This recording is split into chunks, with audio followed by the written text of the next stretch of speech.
Hello friends, good afternoon. எல்லோரும் எப்படி இருக்கீங்க?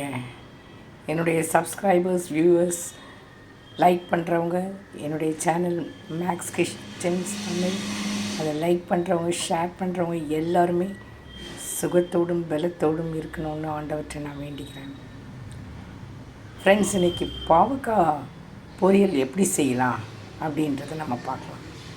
சின்ன பிள்ளைங்கள்லேருந்து பெரியவங்க வரைக்கும் ரொம்ப இஷ்டப்பட்டு சாப்பிட்றாப்புல இன்றைக்கி செய்கிறேன். அதனால் எப்படி செய்கிறேன்னு கொஞ்சம் பார்த்துக்கோங்க.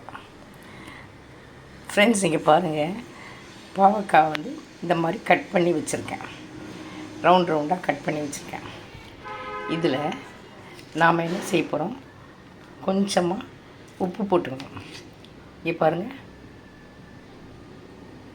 உப்பு கொஞ்சமாக உப்பு போட்டுக்கிட்டு, எப்போதும் உப்பை வந்து குறைச்சி போடுறது நல்லது. அதுக்கு பிறகு இது வந்து காஷ்மீரி மிளகாத்தூள் கலருக்காக தான் போடுவாங்க.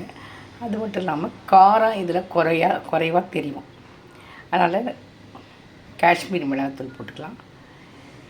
இதை போட்டுட்டு அதுக்கு பிறகு கொஞ்சம் மஞ்சத்தூள் போடணும். பாருங்கள், மஞ்சத்தூள். ஃப்ரெண்ட்ஸ், இந்த மாதிரி ஒன்லி மஞ்சத்தூள், மிளகாத்தூள், உப்புத்தூள் இவ்வளோ தான் போடணும். இதை போட்டுட்டு நல்லா கிளறி வச்சிடணும். இதை நல்லா குலுக்கி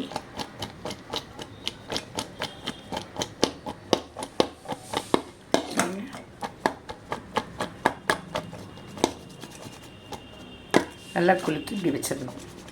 வச்சிட்ட பிறகு நாம் வந்து இந்த மாதிரி தவாவை சூடு பண்ணணும்.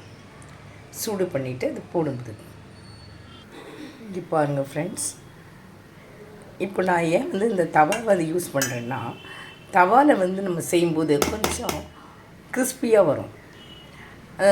பாவக்காய் பொரியல் கடாயில் செய்யும்போதும் வரும் தான், இருந்தாலும் இதில் கொஞ்சம் குயிக்காக வந்துடும். இப்போ அதனால் கொஞ்சம் எண்ணெய் ஊற்றி இப்போ வச்சுருக்கேன். இப்போ என்ன செய்யணுன்னா, பாருங்கள், எண்ணெய் நல்லா காஞ்சிருச்சு. இப்போது பாவக்காவை எண்ணெயில் போடுறேன். ஃப்ரெண்ட்ஸ்,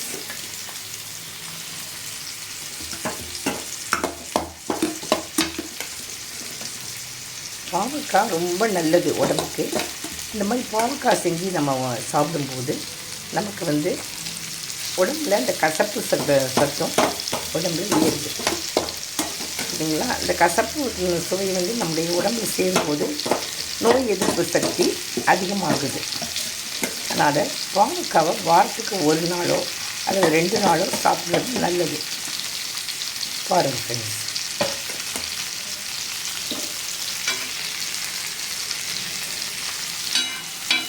இப்படி போட்டு கொஞ்சம் 2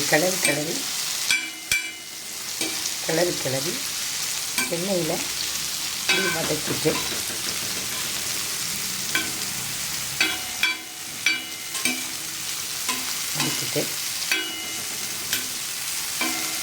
கொஞ்சம்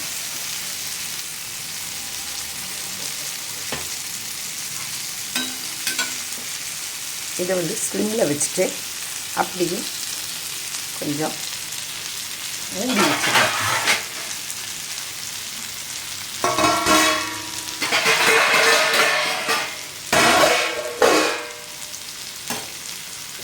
இதை வந்து அப்படியே மூடி வச்சுக்கணும். இங்கே பாருங்கள் ஃப்ரெண்ட்ஸ், இந்த பாவக்காய் கொஞ்ச நேரம் மூடி வச்சுட்டு கொஞ்சம் இந்த இந்த பாவக்காய் கொஞ்சம் வேகணும் இல்லையா, அதனால் ஒரு 5 மினிட்ஸு திரும்ப ஒரு முறை கிளறிட்டு என்ன செய்யணும், நம்ம மூடி வைக்கணும். மூடி வச்ச பிறகு அது பாவக்காய் நல்லா வெந்த பிறகு ஒரு 5 நிமிஷம் மூடி வச்ச பிறகு அதுக்கு பிறகு நம்ம ஒரு 5 நிமிஷம் கொடுத்து திறக்கணும். பாருங்கள் ஃப்ரெண்ட்ஸ், இப்போ திறந்து பார்க்கும்போது இந்த பாவக்காய் வந்து முக்கால்வாசி எல்லாமே வெந்துட்டுருக்கோம். பாருங்கள், இப்போ நம்ம இது நல்லா கிறிஸ்பி ஆகணும்ல, அந்த இந்த கிறிஸ்பி ஆகிறதுக்கு என்ன செய்யணும், கொஞ்சம் என்ன பண்ணணும், எண்ணெய் மட்டும் அதை ஊற்றணும். ஊற்றிட்டு கொஞ்சம் இந்த அதிகமாக அனல் வச்சுட்டு என்ன செய்யணும், இப்போ நல்லா வறுக்கணும். அப்போ கொஞ்சம் நேரம் வறுத்த பிறகு இது என்ன ஆகும்னா நல்லா கிறிஸ்பியாகிடும். பாருங்கள், இப்போ சாப்பிடும்போது ரொம்ப நல்லாயிருக்கும். யாருமே பாவக்காய் நல்லா இல்லைன்னு சொல்லவே மாட்டாங்க இந்த மாதிரி சாப்பிட்டாங்கன்னா. அது மட்டும் இல்லாமல் இவங்க சின்ன பிள்ளைங்க கூட ஒரு கிறிஸ்பியாக இருந்துச்சுன்னா பிஸ்கெட் போல் கடிச்சு சாப்பிட்ருவாங்க. அது சாப்பாட்டில் ரசம் சாதத்தில் சாப்பிடும்போது ரொம்ப டேஸ்ட்டாக இருக்கும். பாருங்கள், இன்னும் 2 மினிட்ஸு நல்லா இது இப்படி வதக்கிட்டே இருந்தால் நல்லா கிறிஸ்பி ஆகிடும். பாருங்கள் ஃப்ரெண்ட்ஸ், எப்படி இன்றைக்கி இந்த மாதிரி நல்லா செவந்து எல்லாம் கொஞ்சம் கிறிஸ்பியாக வந்துடும். பாருங்கள், பெரியவங்களும் சாப்பிட்லாம், சின்ன பிள்ளைங்களும் சாப்பிட்லாம்.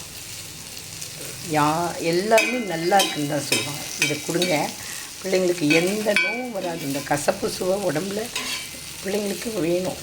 ஏன்னா அவங்க நிறைய சாக்லேட்ஸு ஸ்வீட்ஸ்லாம் சாப்பிடுவாங்க இல்லையா, அவங்களுக்கு இது அவங்களுக்கு இந்த மாதிரி கசப்பான சுவை வந்து அவங்க உடம்புக்கு ரொம்ப நல்லது. அப்போ தான் அவங்களுக்கு எந்த வியாதியும் வராது.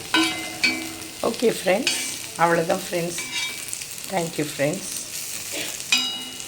இந்த மாதிரி நல்லா டேஸ்ட்டாக செஞ்சு கொடுங்க உங்கள் பிள்ளைங்களுக்கும். Thank you friends.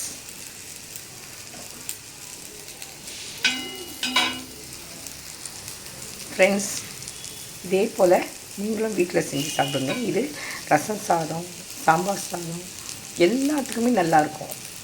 வெரைட்டி ரைஸ் எது செஞ்சாலும் கூட தொட்டுக்கலாம். Thank you friends. பாருங்கள், தேங்க்யூ.